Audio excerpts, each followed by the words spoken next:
Hello friend, स्वागत है आपका अपने चैनल आज क्लास में। आज की इस वीडियो में अर्थशास्त्र के काफ़ी महत्वपूर्ण 40 ऑब्जेक्टिव प्रश्न बताएंगे। ये जो 40 ऑब्जेक्टिव प्रश्न है ये आपके फाइनल बोर्ड परीक्षा के लिए काफ़ी महत्वपूर्ण है, तो एक भी प्रश्न आप लोग स्किप मत कीजिएगा। वीडियो को प्लीज़ आप लोग शुरू से लेके अंत तक देखिएगा और चैनल को अभी तक आप सब्सक्राइब नहीं किए हैं तो चैनल को सब्सक्राइब कर लीजिएगा। और सब्सक्राइब करने के बाद एक बेल आइकन आता है तो बेल आइकन को दबा के ऑल पे कर लीजिएगा, ताकि जब भी लाइव क्लास हो तो आपके पास नोटिफिकेशन पहुंचता रहे। तो आइए शुरू करते हैं पहले नंबर प्रश्न से। तो पहला नंबर प्रश्न है कि इनमें से किसे प्राथमिक क्षेत्र कहा जाता है। ए ऑप्शन है सेवा क्षेत्र को, बी ऑप्शन है कृषि क्षेत्र को, सी ऑप्शन है औद्योगिक क्षेत्र को, डी ऑप्शन है इनमें से कोई नहीं।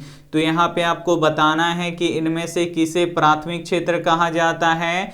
तो कृषि क्षेत्र को प्राथमिक क्षेत्र कहा जाता है, यहाँ पे बी वाला ऑप्शन बिल्कुल ही सही हो जाएगा।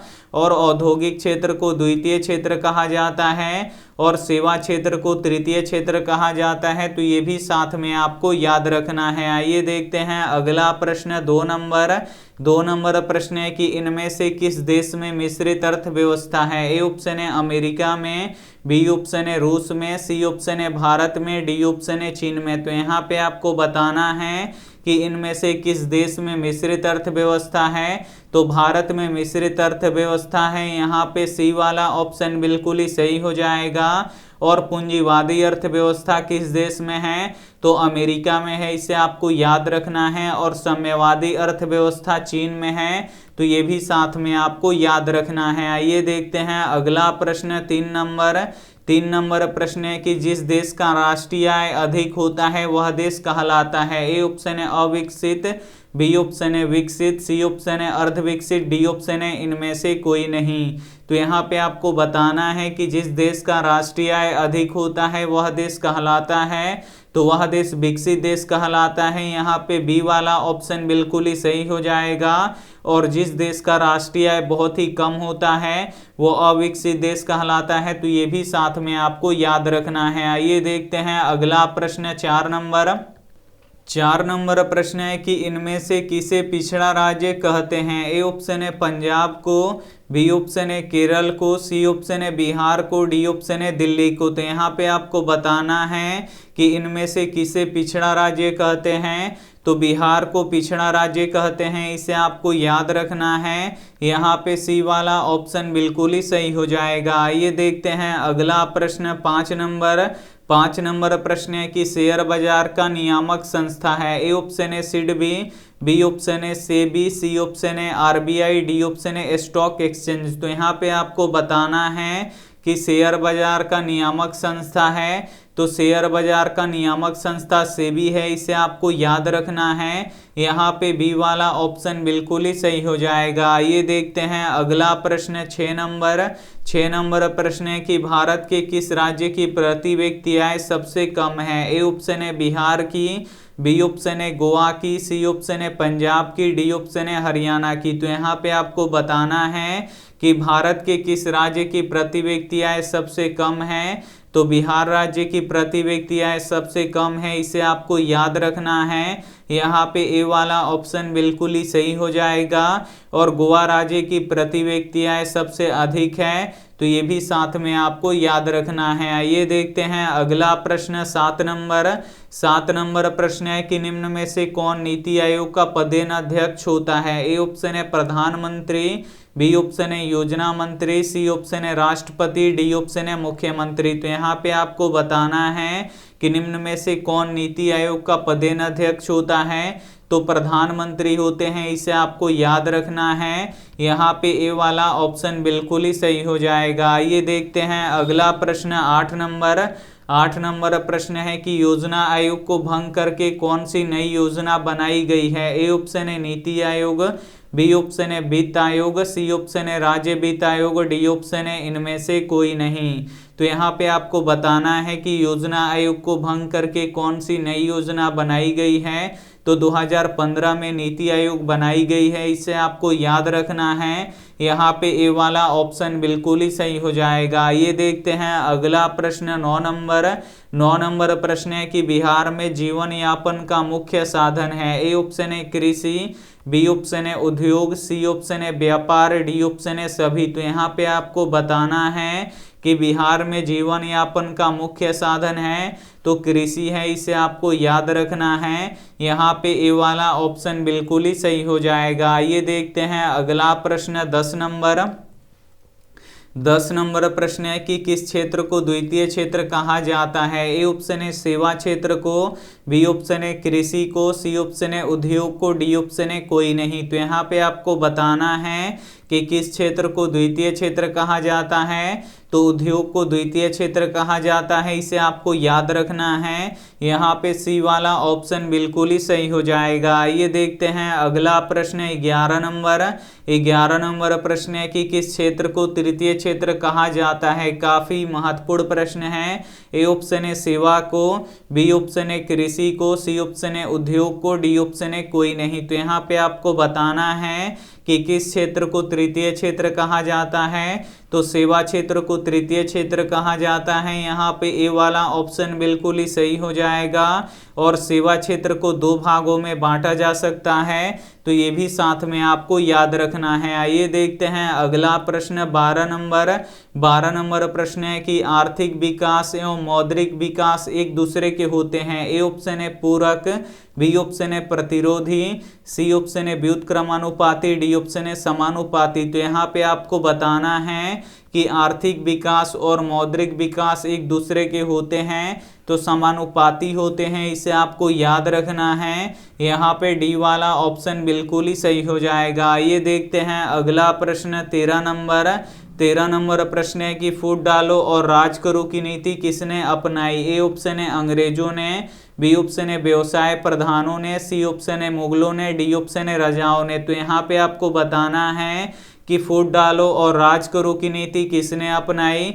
तो अंग्रेजों ने अपनाई। यहाँ पे ए वाला ऑप्शन बिल्कुल ही सही हो जाएगा। ये देखते हैं अगला प्रश्न 14 नंबर प्रश्न है कि अर्थव्यवस्था को कितने प्रकार होते हैं। यहाँ पे आपको बताना है कि अर्थव्यवस्था कितने प्रकार के होते हैं। ए ऑप्शन है 2, बी ऑप्शन है 3, सी ऑप्शन है 4, डी ऑप्शन है 5। तो यहाँ पे आपको बताना है कि अर्थव्यवस्था कितने प्रकार के होते हैं। तो अर्थव्यवस्था 3 प्रकार के होते हैं। यहाँ पे बी वाला ऑप्शन बिल्कुल ही सही हो जाएगा। ये देखते हैं अगला प्रश्न 15 नंबर प्रश्न है कि राष्ट्रीय आय का अनुमान सबसे पहले किसने लगाया। ए ऑप्शन है महात्मा गांधी ने, बी ऑप्शन है नेहरू जी ने, सी ऑप्शन है राजेंद्र प्रसाद ने, डी ऑप्शन है दादा भाई नौरोजी ने। तो यहाँ पे आपको बताना है कि राष्ट्रीय आय का अनुमान सबसे पहले किसने लगाया।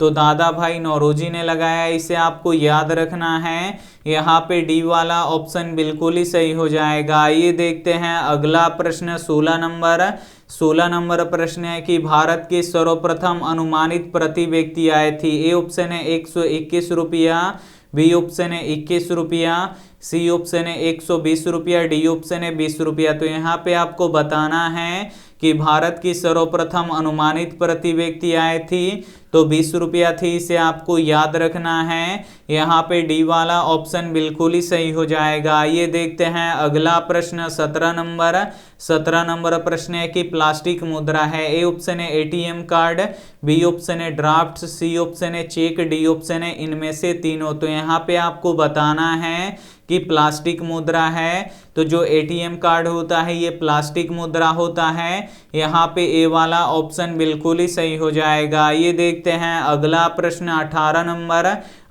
नंबर प्रश्न है कि अंग्रेजों ने भारतीय अर्थव्यवस्था का किया। ए ऑप्शन है पोषण, बी ऑप्शन है शोषण, सी ऑप्शन है कुपोषण, डी ऑप्शन है सभी। तो यहाँ पे आपको बताना है कि अंग्रेजों ने भारतीय अर्थव्यवस्था का किया तो शोषण किया, इसे आपको याद रखना है। यहाँ पे बी वाला ऑप्शन बिल्कुल ही सही हो जाएगा। ये देखते हैं अगला प्रश्न 19 नंबर प्रश्न है कि वस्तु विनिमय प्रणाली में विनिमय होता है। ए ऑप्शन है वस्तु से वस्तु का, बी ऑप्शन है मुद्रा से वस्तु का, सी ऑप्शन है वस्तु से मुद्रा का, डी ऑप्शन है मुद्रा से मुद्रा का। तो यहाँ पे आपको बताना है कि वस्तु विनिमय प्रणाली में विनिमय होता है तो वस्तु से वस्तु का विनिमय होता है, इसे आपको याद रखना है। यहाँ पे ए वाला ऑप्शन बिल्कुल ही सही हो जाएगा। ये देखते हैं अगला प्रश्न 20 नंबर।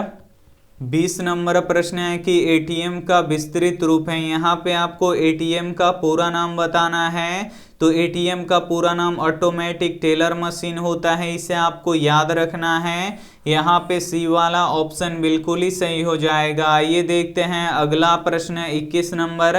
21 नंबर प्रश्न है कि मनुष्य के आर्थिक जीवन में सबसे महत्वपूर्ण है। ए ऑप्शन है जमीन, बी ऑप्शन है खेतों के कागज, सी ऑप्शन है मुद्रा, डी ऑप्शन है मालगुजारी का रसीद। तो यहाँ पे आपको बताना है कि मनुष्य के आर्थिक जीवन में सबसे महत्वपूर्ण है तो मुद्रा है, इसे आपको याद रखना है। यहाँ पे सी वाला ऑप्शन बिल्कुल ही सही हो जाएगा। ये देखते हैं अगला प्रश्न 22 नंबर। 22 नंबर प्रश्न है कि 1 रुपए का नोट जारी किया जाता है। ए ऑप्शन है वित्त मंत्रालय के द्वारा, बी ऑप्शन है रिजर्व बैंक ऑफ इंडिया के द्वारा, सी ऑप्शन है बैंक ऑफ इंडिया के द्वारा, डी ऑप्शन है इनमें से कोई नहीं। तो यहाँ पे आपको बताना है कि 1 रुपए का नोट जारी किया जाता है तो वित्त मंत्रालय के द्वारा जारी किया जाता है। यहाँ पे ए वाला ऑप्शन बिल्कुल ही सही हो जाएगा। और जो 1 रुपए से ऊपर के नोट होते हैं वो भारतीय रिजर्व बैंक जारी करता है, तो ये भी साथ में आपको याद रखना है। ये देखते हैं अगला प्रश्न 23 नंबर। 23 नंबर प्रश्न है कि बांग्लादेश के किस व्यक्ति को नोबेल पुरस्कार से सम्मानित किया गया है। ए ऑप्शन है प्रोफेसर इकबाल को, बी ऑप्शन है प्रोफेसर यूनुस को, सी ऑप्शन है प्रोफेसर रहीम को, सी यहाँ पे डी ऑप्शन है मोहम्मद शफीक को। तो यहाँ पे आपको बताना है कि बांग्लादेश के किस व्यक्ति को नोबेल पुरस्कार से सम्मानित किया गया है। तो प्रोफेसर यूनुस को सम्मानित किया गया है। यहाँ पे बी वाला ऑप्शन बिल्कुल ही सही हो जाएगा। ये देखते हैं अगला प्रश्न 24 नंबर। 24 नंबर प्रश्न है कि भारतीय रिजर्व बैंक का स्थापना कब हुई थी। ए ऑप्शन है 1934 में, बी ऑप्शन है 1935 में, सी ऑप्शन है 1948 में, डी ऑप्शन है 1951 में। तो यहाँ पे आपको बताना है कि भारतीय रिजर्व बैंक की स्थापना कब हुई थी। तो 1935 में हुई थी। यहाँ पे बी वाला ऑप्शन बिल्कुल ही सही हो जाएगा। ये देखते हैं अगला प्रश्न 25 नंबर। 25 नंबर प्रश्न है कि दीर्घकालीन ऋण कौन प्रदान करता है। ए ऑप्शन है कृषक महाजन, बी ऑप्शन है प्राथमिक कृषि, सी ऑप्शन है भूमि विकास बैंक, डी ऑप्शन है इनमें से कोई नहीं। तो यहाँ पे आपको बताना है कि दीर्घकालीन ऋण कौन प्रदान करता है। तो भूमि विकास बैंक करता है, इसे आपको याद रखना है। यहाँ पे सी वाला ऑप्शन बिल्कुल ही सही हो जाएगा। ये देखते हैं अगला प्रश्न 26 नंबर।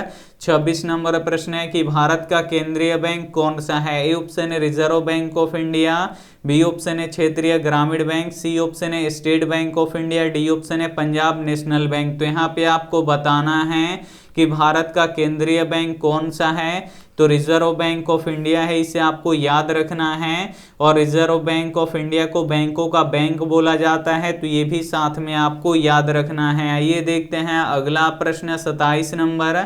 27 नंबर प्रश्न है कि नरेगा एक कार्यक्रम है। ए ऑप्शन है जिला स्तर का, बी ऑप्शन है राष्ट्रीय स्तर का, सी ऑप्शन है प्रांतीय स्तर का, डी ऑप्शन है विश्व स्तर का। तो यहाँ पे आपको बताना है कि नरेगा एक कार्यक्रम है, तो राष्ट्रीय स्तर का कार्यक्रम है, इसे आपको याद रखना है। यहाँ पे बी वाला ऑप्शन बिल्कुल ही सही हो जाएगा। और नरेगा के अंतर्गत ग्रामीण मजदूरों को साल में कम से कम 100 दिनों का रोजगार मिलता है, तो ये भी साथ में आपको याद रखना है। आइए देखते हैं अगला प्रश्न 28 नंबर। 28 नंबर प्रश्न है कि फूट डालो राज करो की नीति किसने अपनाई। तो अंग्रेजों ने अपनाई। यहाँ पे सी वाला ऑप्शन बिल्कुल ही सही हो जाएगा। ये देखते हैं अगला प्रश्न 29 नंबर। 29 नंबर प्रश्न है कि कौन बीमारू राज्य नहीं है। ए ऑप्शन है बिहार, बी ऑप्शन है उड़ीसा, सी ऑप्शन है कर्नाटक, डी ऑप्शन है मध्य प्रदेश। तो यहाँ पे आपको बताना है कि कौन बीमारू राज्य नहीं है। तो बिहार, उड़ीसा और मध्य प्रदेश बीमारू राज्य हैं, लेकिन जो कर्नाटक है ये बीमारू राज्य नहीं है। यहाँ पे सी वाला ऑप्शन बिल्कुल ही सही हो जाएगा। ये देखते हैं अगला प्रश्न 30 नंबर। 30 नंबर प्रश्न है कि भारत की परिवहन सेवाओं में कौन सर्वाधिक महत्वपूर्ण है। ए ऑप्शन है सड़कें, बी ऑप्शन है रेलवे, सी ऑप्शन है जहाज, डी ऑप्शन है विमान। तो यहाँ पे आपको बताना है कि भारत की परिवहन सेवाओं में सर्वाधिक महत्वपूर्ण है तो रेलवे है, इसे आपको याद रखना है। यहाँ पे बी वाला ऑप्शन बिल्कुल ही सही हो जाएगा। ये देखते हैं अगला प्रश्न 31 नंबर।